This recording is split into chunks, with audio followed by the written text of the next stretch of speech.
So, Sylvie, I want you to tell me more about this high achieving midlife rebel, if you would.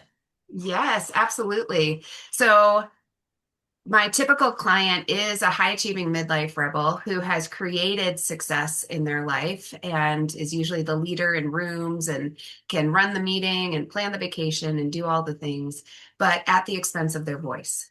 And they don't know who they are. They don't know really what they need. Something's missing. And so they can show up and they have all the success in business and in life, but it shows up usually in their relationships. And there's a disconnect and they're looking for their authentic voice and who they really are. And so that's where I help people walk in their journey. Oh, wow. I can probably relate to that. I bet a lot of people that are watching this can relate to that. I mean, could you tell me more about this person? Like, how did they get, how did they get to this way of being, that behavior of like showing up and being the one that's, organizing things and, how does that happen exactly? Yeah, well, I think oftentimes it starts in childhood, and we kind of take on these roles to counterbalance the energy and just what's out of balance in our family system. And so we become the reliable ones, the ones that can kind of be calm in crisis. And we've just found safety really from early on in just getting it done and doing it. And that can be like a form of flight, right? Like a fight, flight, and freeze and fawn. It can be a form of flight because when we overwork, we don't have to necessarily focus on what's going on internally. And so we control what we are able to control, which oftentimes is work. And we know how to read a room, we know how, how to talk to people. And so we just kind of over time, it just all clicks into place. But then you kind of get into the spot where you create, the golden handcuffs where you're making enough money.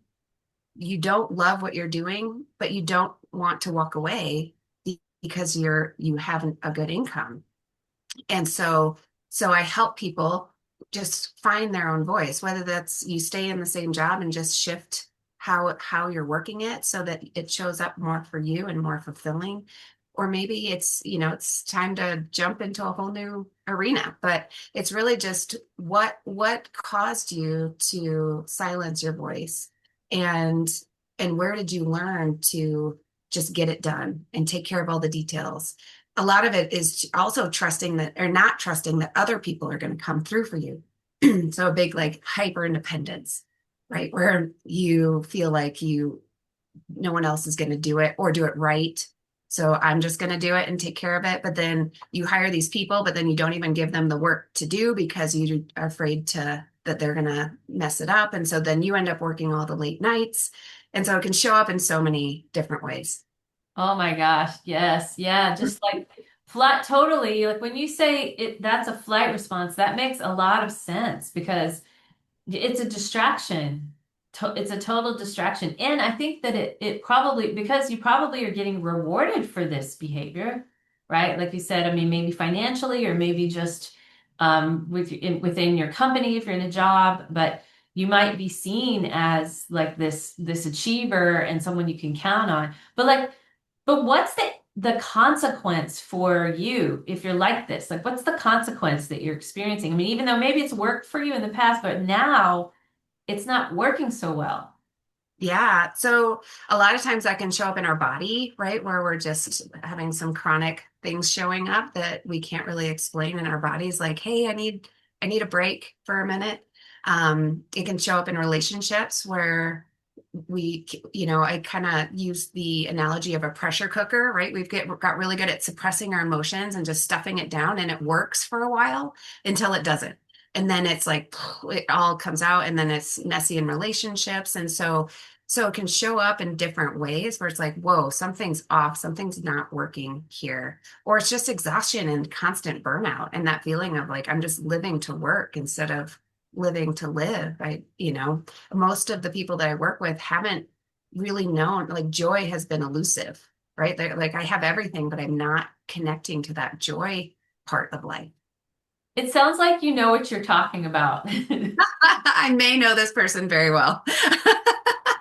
Yeah. Yeah, because like if you've experienced this, also I'm curious to know like what's maybe the first step that you took towards changing this? Yeah, that's a good question. I mean, I think I was trying to change it for many years and I tried everything. I never found anything that really got to it, right? I did the coaching, I did the therapy, I did the, jumping off of things, facing my fears and all the things.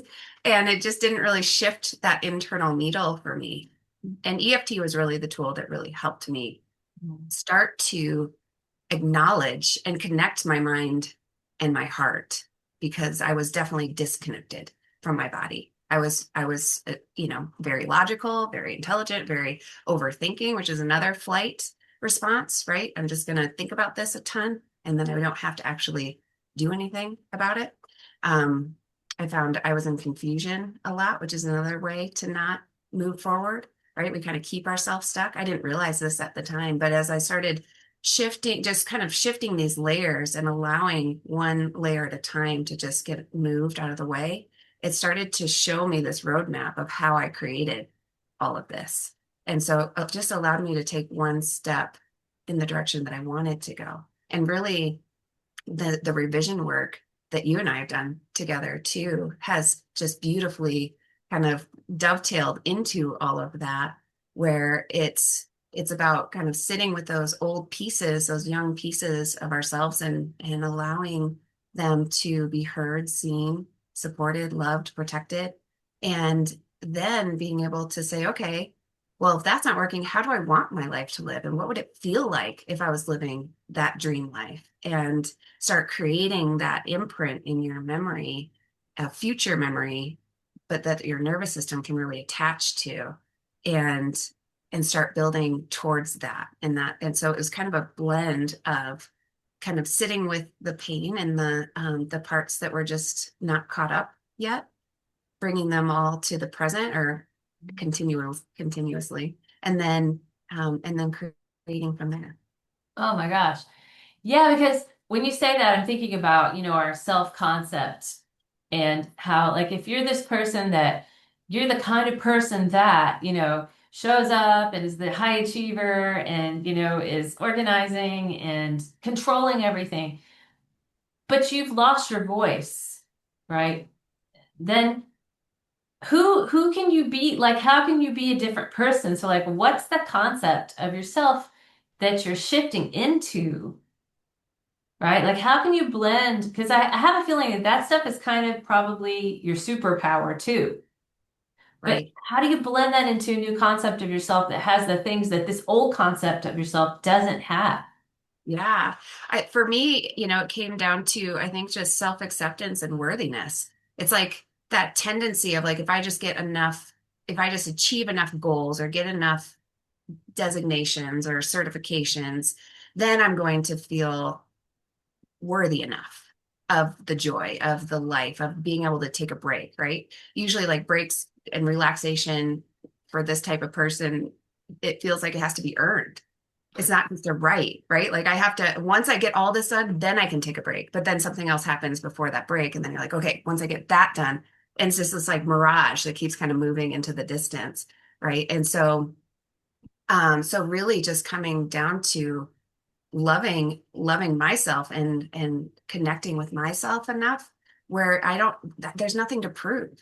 I don't have to prove it doesn't my worth is not a negotiable thing. My worth is not conditional. There's nothing that I don't have to show up anyway. And so as I started to kind of really relax into that, it just allowed that flow to be able to explore of, okay, then how do I want this to look? And so I do think it comes down to a self-concept of just self-worth and love and acceptance and just allowing things to flow. It's so much easier when you can allow things to flow. Mhm. When I started shifting gears and really got out of control and into the flow, my business just took off and I was like just being carried by it. I wasn't pushing a boulder up a hill every day like I felt like I was before. Oh, wow. I know a lot of people probably can relate to that and feel like they're still pushing a boulder up the hill. And I know I used to feel that way too. Sometimes, occasionally, I still do. And then I'm like, why am I pushing this boulder again? Right? But I know what you mean about the flow and how, like, this idea, because at least for me, I can say for me, this idea of sort of stepping into a role, because when you own your own company, you really have to be a CEO, right? Like you have to own that. And it's a very different role than being an employee, say the employee role. And I feel like the employee, this high achiever that we're talking about, feels like they have to show up and earn their worth by showing up and doing hard work. But we all know the CEO doesn't do that, right? Like the CEO holds the vision and the CEO is delegating tasks to others because they have to have that high impact. Do you feel like that because at least for me that's been a difficult, I'm still in transition of that, but how do you see that transition from that perspective? Yeah, I mean, let me think. So it is like for me right now, because I'm also still building some new systems and stuff. So I'm still in it, but I'm building them to automate a lot of things, right? And the old me wouldn't have trusted that. And I would have wanted to make sure, I like edited different messages to make sure it was perfect for that person, right? Like when really like an overall message can get the gist and get the job done. And so I'm just learning to let go of little spaces where can I kind of remove myself and allow this to just flow on its own. And then just trusting too that it's all going to come together and really not pushing. I really have gotten into this agreement with myself that I'm not going to get overwhelmed no matter how much work is on the docket for the day, because this is my joy life, and I'm going to lead from joy and allow joy in every corner that I can of my day, even if it is working on the automations and stuff. I can take a break and have a moment of recharge and then come back um and I did not used to do that. I didn't used to do that. I think that is a big shift. Yeah, I know what you mean because it's like, okay, there are a lot of like there's endless tasks when you own your own business. And when you're in a transition where you're scaling, you may still be doing some things that at some point you're going to hand over to someone else, but you actually kind of have to be involved, right, in the building of systems, the automation. But yeah, it really is about like letting go of things that we used to micromanage and like you said, like releasing control and trusting others to support you, to support your business and your success. But the high achiever midlife rebel probably still isn't able to do that. Yeah, exactly. So yeah, so we just, and a lot of times not even know what they want, right? Like we ask, okay, we can talk about the issue and how it's showing up that's not serving us right now that we want to shift. But sometimes it's hard to even say, okay, so what do you want, right? And answer that question can be tricky sometimes. So sometimes it's even just dancing with that to start to get glimpses of what that new vision actually looks like. Mhm. So do you feel like that's when someone can find their voice, when they find that vision? Yeah, I think once they have that vision, then that's really the start of it. And then we just look for areas where it's scary to use your voice. And why is it scary, right? Maybe it's with this one person, maybe it's around this one subject, maybe, it's with a group of people.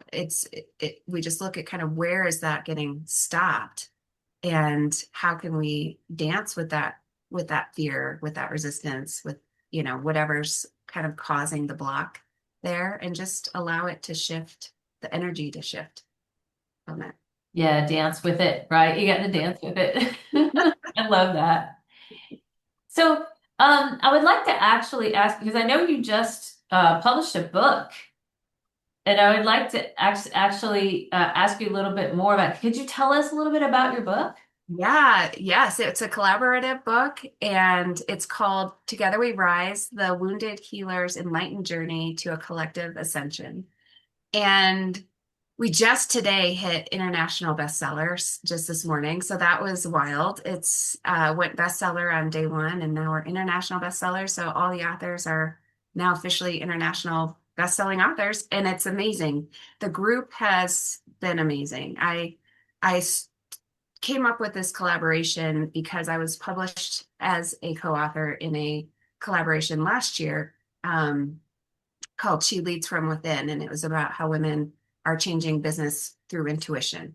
And it was an amazing experience. And when it was all over, I contacted the publisher and I just said, would you be interested in, I don't know how many of these you do. Would you be interested in putting together? I just would love to see out in the world this concept, because I've been on a personal healing journey for over a decade and physically, and I've met some amazing healers and transformational coaches, and I want to amplify their voices because I really feel like the world could use more stories of hope, courage, awakening.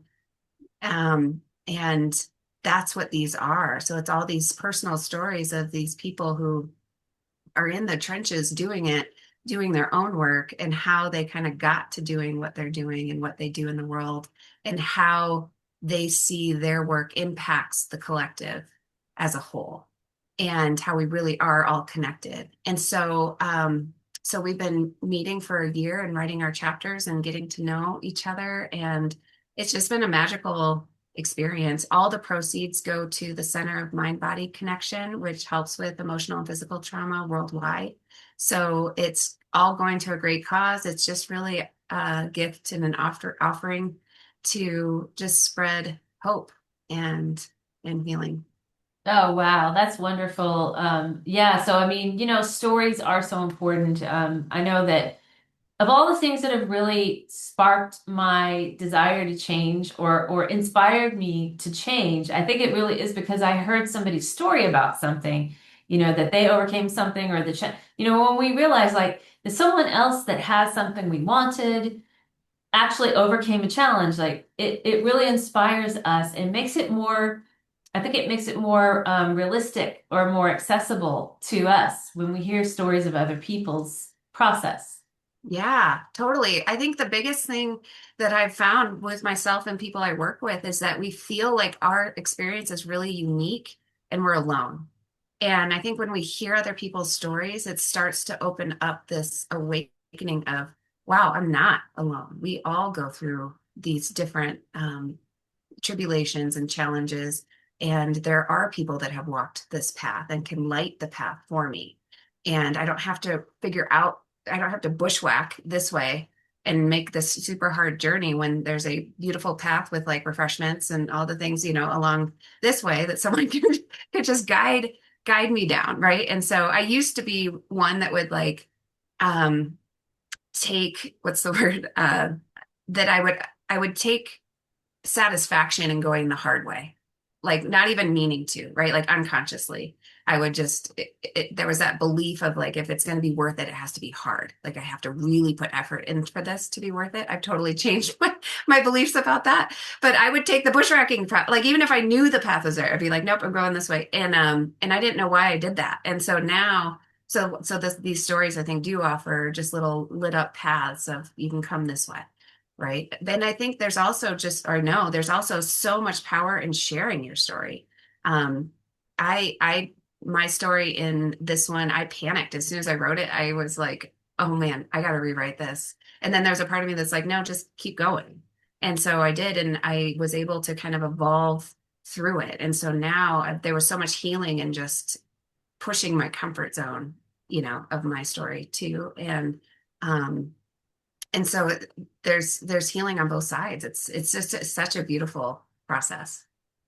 Yeah, yeah. I mean, I know because I'm in the middle of writing a book too, and it really is it quite brings up a lot. It can be really triggering when you start writing and sharing something personal, and it's going to go out into the world.